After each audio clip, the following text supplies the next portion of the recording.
क्या बुक्स खरीदना जरूरी होता है? डेली क्लासेस करनी चाहिए? वेयर एक्ट्स कितना हेल्पफुल रहता है? तो hello guys, welcome back to my YouTube channel knowledge with Diksha. और आज इस वीडियो में हम डिस्कस करने वाले हैं इसी तरह के बहुत सारे कंफ्यूजिंग क्वेश्चंस, क्योंकि कभी कभी सही गाइडेंस का होना बहुत ज़्यादा ज़रूरी होता है। जिसका कंफ्यूजिंग क्वेश्चंस है या जिसका नहीं भी है, हम यहाँ पे सभी के कंफ्यूजिंग क्वेश्चंस क्लियर करने वाले हैं। तो ओके, लेट्स स्टार्ट। तो सबसे पहला क्वेश्चन है हमारा कि क्या बुक्स खरीदनी चाहिए। तो देखो, अगर आपने किसी लाइब्रेरी को ज्वाइन कर रखा है या आपके कॉलेज में लाइब्रेरी है, तो आप केवल वही बुक्स खरीदें जो आपको इम्पोर्टेंट लगती हो। जैसे कि आप लॉ खरीद सकते हैं, जैसे कि BNS, BSA या BNSS, या फिर एडमिनिस्ट्रेटिव लॉ, है ना। तो इसी तरह की जो इम्पोर्टेंट बुक्स हैं केवल आप वही खरीदें, और जो यूजुअली केवल एग्ज़ाम के पॉइंट ऑफ व्यू से इम्पोर्टेंट है उन्हें आप लाइब्रेरी से ले सकते हैं और अपने एग्ज़ाम के बाद उन्हें लाइब्रेरी वापस कर सकते हैं। क्योंकि हमें सारी बुक्स भी नहीं पढ़नी होती हैं प्रिपरेशन के टाइम पे, जब हम किसी भी कंपटीशन की प्रिपरेशन करते हैं। तो इसलिए जो भी इम्पोर्टेंट है केवल आप वही खरीदें। इतनी सारी बुक्स का गट्ठा लेने से कोई फ़ायदा नहीं होता है। तो जैसे कि मेरे पास ये है एडमिनिस्ट्रेटिव लॉ की बुक, तो ये आपको IAS PCS के एग्ज़ाम में इम्पोर्टेंट रहती है। तो अगर आप चाहें तो इस तरह की कुछ बुक्स मंगा सकते हैं, क्योंकि सारी बुक्स इम्पोर्टेंट नहीं होती हैं हमें एग्ज़ाम प्रिपरेशन के टाइम। अब हमारा सेकेंड क्वेश्चन है कि क्या हमें डेली कॉलेज जाना चाहिए।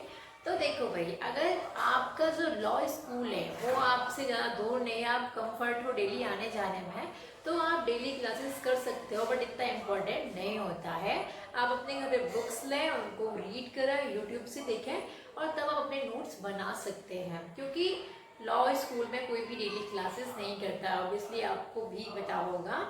तो इतना ज़रूरी नहीं है डेली क्लासेस करना, बट हाँ, अगर आपका एक माइंड सेट है कि आपको टीचर से ही पढ़ना है या डेली क्लासेस ही करनी है, देन आप डेली कॉलेज जा सकते हैं, कोई प्रॉब्लम नहीं है।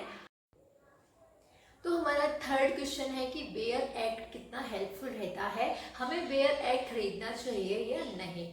तो देखो, जैसे कॉन्स्टिट्यूशन की रीड आर्टिकल 32 को बोला जाता है, सेम उसी तरह से किसी भी कॉम्पिटिटिव एग्जाम के लिए बेयर एक्ट सुनना बहुत ज़रूरी है।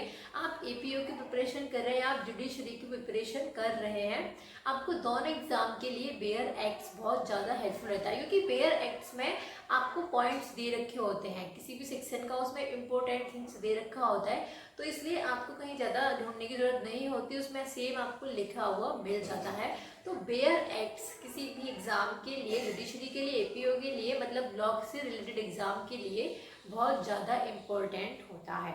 आप किसी भी बुक सेलर से बेयर एक्ट परचेज कर सकते हैं और आप उन्हें रीड कर सकते हैं। जैसे कि आप BNS का मंगा सकते हैं, BNSS का मंगा सकते हैं, मतलब जो भी कोडिफाइड सब्जेक्ट्स हैं आप उनके बेयर एक्ट्स परचेज कर सकते हैं। वो बहुत ज़्यादा हेल्पफुल रहते हैं आपके एग्ज़ाम के पॉइंट ऑफ व्यू से। तो ये थे हमारे कंफ्यूजिंग क्वेश्चन जो कि हमने क्लियर किए। अगर आपका कोई और भी कंफ्यूजिंग क्वेश्चंस है या इससे रिलेटेड है, तो प्लीज़ आप हमें कमेंट बॉक्स में ज़रूर बताएं, हम उसके लिए आपको एक अलग से वीडियो बनाएंगे। ओके, मिलते हैं नेक्स्ट वीडियो में। Bye bye.